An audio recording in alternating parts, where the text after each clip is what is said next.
नमस्कार, मैं हूं अमित और आप देख रहे हैं आंखें न्यूज 24। आइए नजर डालते हैं आज के महत्वपूर्ण खबरों पर। नेता प्रतिपक्ष विजय सिन्हा ने मुख्यमंत्री को लेकर दिया बड़ा बयान। कहा, जिनसे गृह जिला नहीं संभल रहा वो बिहार क्या संभालेंगे। भाजपा प्रदेश अध्यक्ष सम्राट चौधरी ने कहा, कांग्रेस नीतीश कुमार को अनस्टेबल लीडर समझती है। एनडीए की बैठक में शामिल होने से पहले बोले उपेंद्र कुशवाहा। कहा, पीएम मोदी से किसी का कोई मुकाबला नहीं।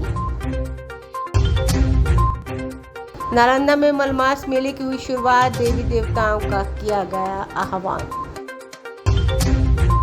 और रेल आरपीएफ ने बचपन बचाओ संस्था के सहयोग से 22 नाबालिग बच्चों को कराया रेस्क्यू। अब खबरें विस्तार से। इस खबर के प्रायोजक हैं Lohianagar mount Carmel high school, Gyansthali high school और एलएमसी कम्युनिकेशन। नेता प्रतिपक्ष विजय कुमार सिन्हा ने प्रेस कॉन्फ्रेंस कर नीतीश सरकार पर जमकर निशाना साधा है। उन्होंने कहा कि नीतीश कुमार जी से उनके गृह जिला नालंदा संभल नहीं रहा और वो क्या पूरे बिहार को संभालेंगे। ये सरकार अब पूरी तरीके से भ्रष्टाचार और गुंडागर्दी की सरकार हो गई है। वहीं आगे उन्होंने कहा कि जिस दलदल से हम लोग उनको निकाल कर लाए थे, आज उसी दलदल में वो फिर से चले गए हैं। आइए आपको सुनवाते हैं और क्या कुछ कह रहे हैं विजय सिन्हा। तुम्हारी लाठी का कोई असर नहीं हुआ है, तुम गोली भी चलाओगे उसका भी असर नहीं होगा। लेकिन जब जनता की लाठी जब चलेगी, जिसमें आवाज नहीं होगी और तुम लोग रोड पर बिलबिलाओगे, और विजय सिन्हा उस समय जजमेंट और न्याय करेगा।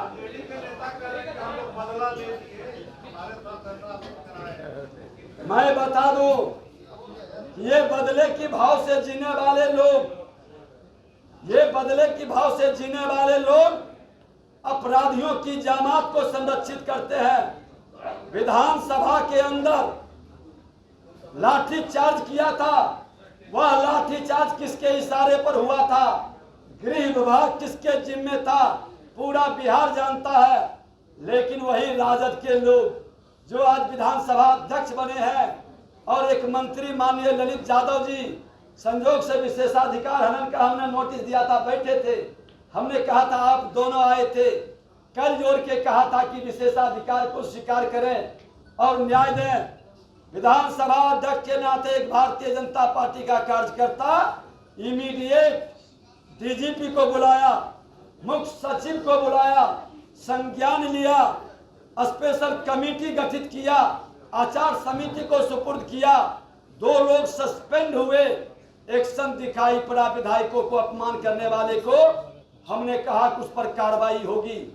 लेकिन आज नेता प्रतिपक्ष को विधानसभा जाने से रोक लिया, हमारे सांसद को लाठियों से उनका सर फाड़ दिया। कई विधायकों का, कई कार्यकर्ताओं का है हिम्मत, सत्ता और कुर्सी के लिए, मेवा खाने के लिए गुलामी करने वाले, बंधुआ मजदूर के तरह जीने वाले, इन लोगों की ताकत नहीं है विधायिका का सम्मान करने का।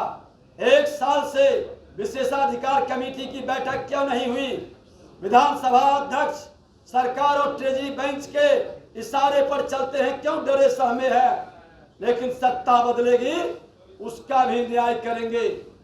विधायिका को अपमानित नहीं होने देंगे और लोकतंत्र को लाठी तंत्र में बदलने नहीं देंगे। साली के धरती से जिन कार्यकर्ताओं के साथ और अपराधियों की गोली से राजनीतिक और अस्थिरता के कारण जो प्रशासनिक अराजकता फैला है, उसको लेकर के एक बार लोकतंत्र की रक्षा का संकल्प के साथ पूरे बिहार में अभियान शुरू होगा और भारतीय जनता पार्टी हर गांव तक जाएगा कि जिस 50 वर्ष पूर्व, लगभग 50 वर्ष पूर्व लोकनायक जयप्रकाश नारायण ने लोकतंत्र की रक्षा के लिए, भ्रष्टाचारी मुक्त कांग्रेस बनाने के लिए जो संकल्प और सपना देखा था, उस संकल्प और सपना को साकार देश के प्रधानमंत्री नरेंद्र मोदी जी के नेतृत्व में फिर बिहार से वो अभियान चलेगा।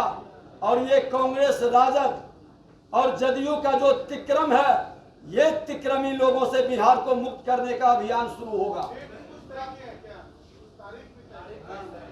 कल मैं जा रहा हूं, कल से वैशाली की धरती से, लोकतंत्र की धरती से शुरू करेंगे। अपने घायल कार्यकर्ताओं से भी मिलेंगे। मंदिर के पुजारी का जिस तरह से हत्या किया गया है पीट पीट कर, उनसे भी मिलेंगे। मुकेश सहनी को निमंत्रण नहीं दिया गया एनडीए से, क्या लगता है?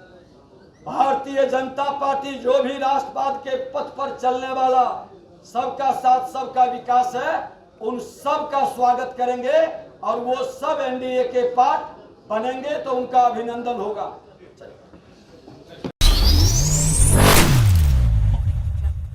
बेंगलुरु में विपक्षी दलों की बैठक हो रही है, जिसमें बिहार के मुख्यमंत्री नीतीश कुमार और अन्य पार्टियों के नेताओं होने बेंगलुरु गए हैं। तो वहीं भाजपा प्रदेश अध्यक्ष सम्राट चौधरी ने बयान जारी कर कहा कि नीतीश कुमार को बेंगलुरु बुलाकर कांग्रेस ने भारी बेइज्जती किया है। उन्होंने कहा कि कांग्रेस की यही परंपरा रही है। एक साजिश के तहत नीतीश कुमार को अनस्टेबल लीडर बताकर उन्होंने बेइज्जती की है। उन्होंने कहा कि कांग्रेस का मकसद था कि वो नीतीश कुमार को गठबंधन में बुलाए, लेकिन उनका कोई रोल विपक्षी एकता में नहीं रहे। आइए आपको सुनवाते हैं और क्या कुछ आरोप लगा रहे हैं सम्राट चौधरी।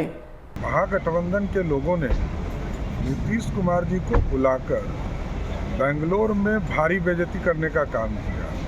कांग्रेसियों ने कहा जिस प्रदेश में कांग्रेस की सरकार हो उस प्रदेश में नीतीश कुमार जी को अनस्टेबल कहा गया और नीतीश कुमार जी की भारी फजीयत कराई गई। ये कांग्रेसियों की चाल थी कि नीतीश कुमार उनके गठबंधन में आए, लेकिन उनका कोई रोल नहीं रहे। इसलिए आज बेंगलोर में जो स्थिति उत्पन्न हुई है, नीतीश कुमार इसके लिए स्वयं दोषी है।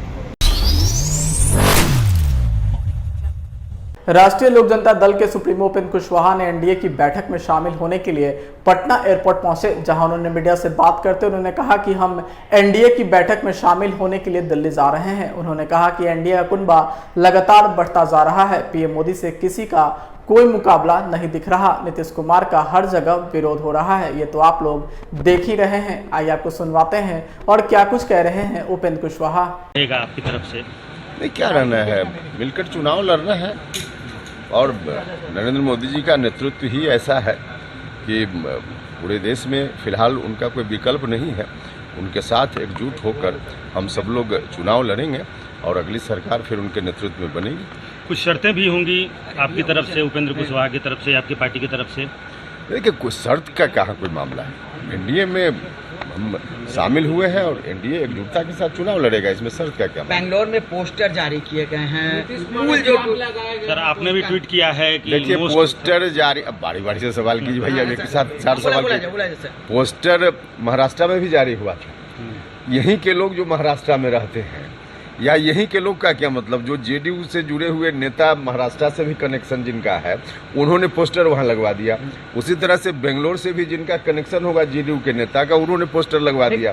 तो इसका क्या मतलब है? पोस्टर तो कोई कहीं लगा सकता है। मोस्ट अनरिलायबल चीफ मिनिस्टर लिखा गया है। अब देखिए, उसमें तो एक प्रतिक्रिया स्वाभाविक रूप से इधर से या उधर से, अब उस परिस्थिति में आम जनता के बीच से या किसी पार्टी की ओर से जो स्वाभाविक प्रतिक्रिया होगी तो पक्ष में भी आएगी और विपक्ष में भी आएगी। सुल्तानगंज पुल के जो है पोस्टर डाला गया है कि टूट गया है, उस पर भी अब इन चीजों का जवाब क्योंकि मुख्यमंत्री जी यहाँ नहीं देते हैं तो बाकी सवाल तो उठेगा।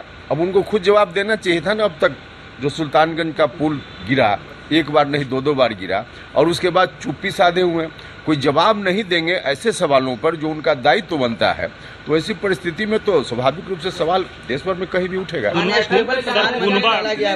सर, कुनबा बढ़ रहा है, एनडीए का कुनबा बढ़ रहा है। एक तरफ जहां 15 लोगों की बैठक हुई, 15 दलों की बैठक पटना में, अब 26 दल हुए, उसी तरह से एनडीए का भी कुनबा बढ़ रहा है। देखिए, कुनबा तो स्वाभाविक रूप से बढ़ना है या कोशिश दोनों तरफ से होगी कि हमारे साथ लोग आए, हमारे साथ लोग आए, वो एक अलग विषय है। लेकिन नरेंद्र मोदी जी के नेतृत्व को कोई चैलेंज अभी नहीं। प्रधानमंत्री डाला गया है। जिस तरह से चिराग पासवान ने कहा कि हम यहाँ से लड़ेंगे, वहाँ से, उस तरह से कुछ है आपका भी कितनी सीटों पर और यहाँ से लड़ेंगे? समाचारों में वक्त हो चुका है एक छोटे से अंतराल का। I am Shalini Singh, principle of Lohianagar mount Carmel school. Here in our school we give best education and good environment to our students where they can learn well. We provide here well-equipped lab, well-equipped, well-stocked library. We have here well-trained teacher also. We have a sports playground for cricket, volleyball, football, and also provision for indoor activities. So we have here security system, information and communication technology. So we have all facilities here in our school where students feel comfortable and secure.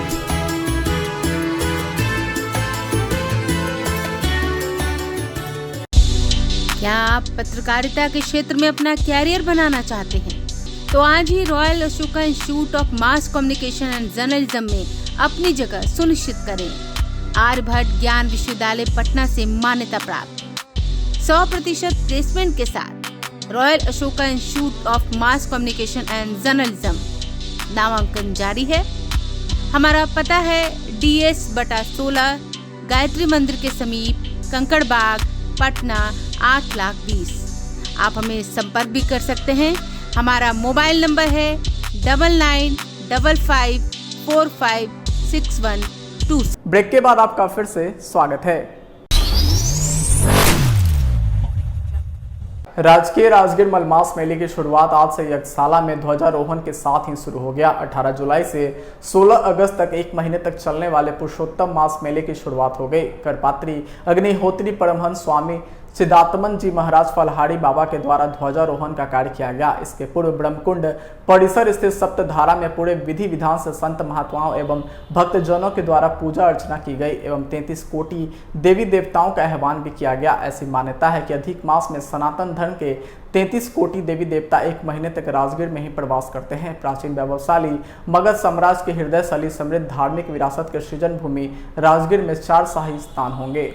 आज ध्वजारोहण हुआ है मलमास मेले का। फलहारी बाबा के कर कमलों से ध्वजारोहण किया गया है। 2 महीने तक राजगीर में 33 करोड़ देवी देवता राज्य की जनता को, देश की जनता को आशीर्वाद देने के लिए इसी राजगीर में विराजमान रहेंगे। विदेशों से भी लोग अपने देवी देवताओं का आशीर्वाद लेंगे। अपने सुखी रहने के लिए, अपने परिवार को सुखी रखने के लिए, अपने राज्य और अपने देश को सुखी रहने के लिए सब लोग यहाँ पर आएंगे, आराधना करेंगे, पूजा करेंगे। में शांति हो, सुख हो, मिल्लत हो, प्रेम हो, भाईचारा हो। हम सब लोग अपने देवी देवताओं से आशीर्वाद चाहेंगे कि इस राज्य को और उन्नति और प्रगति पर ले जाने के लिए बिहार की सरकार को, बिहार के मुख्यमंत्री जी को, श्री नीतीश कुमार जी को और ताकत मिले कि इस मलमास मेले का और अच्छा से आयोजन हो। यहाँ जो लोग भी आए हैं अपने आस्था का केंद्र में, सब लोग सुखी हो के लौटे। जो भी उनकी अर्जी है, जो भी उनकी आराधना है, पूरा हो। यही इस अवसर पर हम यहाँ संदेश लोगों को देना चाहेंगे।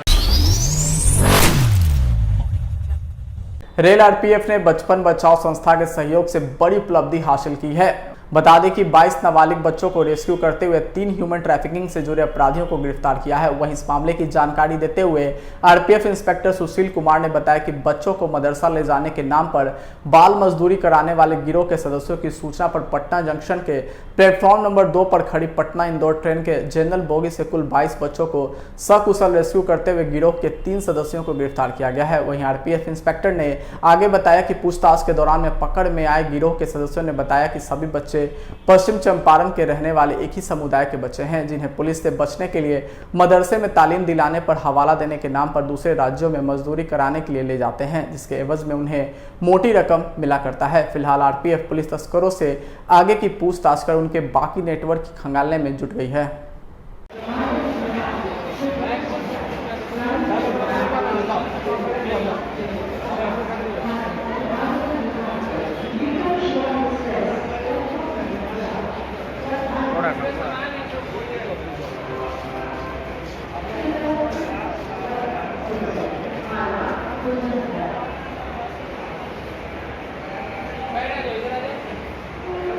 तस्करी का है। आज 2 नंबर पटना जंक्शन के 2 नंबर प्लेटफॉर्म पे खड़ी इंदौर पटना एक्सप्रेस के सामान्य बोगी से 22 बच्चों को 3 तस्करों के साथ पकड़ा गया है। इसमें 2 तस्कर इंदौर के और 1 तस्कर पश्चिम चंपारण, जहां के ये बच्चे हैं वहां के रहने वाले हैं। कहाँ ले जाया जा रहा था बच्चों को? इन सबको इंदौर ले जाया जा रहा था। मानव तस्करी जो गिरफ्तार हुए उन लोग कुछ बताए भी हैं पूछताछ में? वो अपना बहाना बनाते हैं, चूँकि ये मुस्लिम समुदाय से आते हैं तो इनको कहा जाता है कि ये बच्चे मदरसा में जा रहे हैं पढ़ने के लिए, लेकिन वाकई में ये लोग किस विभिन्न फैक्ट्रियों में काम करने के लिए ले जाए जाते हैं। इनको कहाँ कहकर ले जाया जा रहा था? बच्चों को तो फैक्ट्री में ले जाया जा रहा था, इंदौर के विभिन्न फैक्ट्री में काम करने के लिए, लेकिन इनको समझा दिया जाता है, वो चूंकि बच्चे हैं थोड़ा सा आप घुमा के पूछने पर ये टूट जाते हैं। असल इनको क्या समझाया गया था कि रास्ते में कोई पूछेगा तो ये बताना कि हम मदरसा में जा रहे हैं। आइए एक बार फिर डालते हैं आज की सुर्खियों पर। नेता प्रतिपक्ष विजय सिन्हा ने मुख्यमंत्री को लेकर दिया बड़ा बयान, कहा जिनसे गृह जिला नहीं संभल रहा वो बिहार क्या संभालेंगे। भाजपा प्रदेश अध्यक्ष सम्राट चौधरी ने कहा कांग्रेस नीतीश कुमार को अनस्टेबल लीडर समझती है। एनडीए की बैठक में शामिल होने से पहले बोले उपेंद्र कुशवाहा, कहा पीएम मोदी से किसी का कोई मुकाबला नहीं। नालंदा में मलमास मेले की हुई शुरुआत, देवी देवताओं का किया गया आह्वान। और रेल आरपीएफ ने बचपन बचाओ संस्था के सहयोग से 22 नाबालिग बच्चों को कराया रेस्क्यू। आज के लिए बस इतना ही। ताज़ा खबरों के लिए देखते रहें आंखें न्यूज़ 24, नजर हर खबर पर। अगर आपने अभी तक हमारे चैनल को लाइक सब्सक्राइब शेयर नहीं किया है तो जल्द से जल्द हमारे चैनल को लाइक करें, सब्सक्राइब करें और बेल आइकन को दबाना ना भूलें। नमस्कार। इस खबर के प्रायोजक हैं Lohia Nagar mount Carmel high school, ज्ञान स्थली हाई स्कूल और LMC कम्युनिकेशन।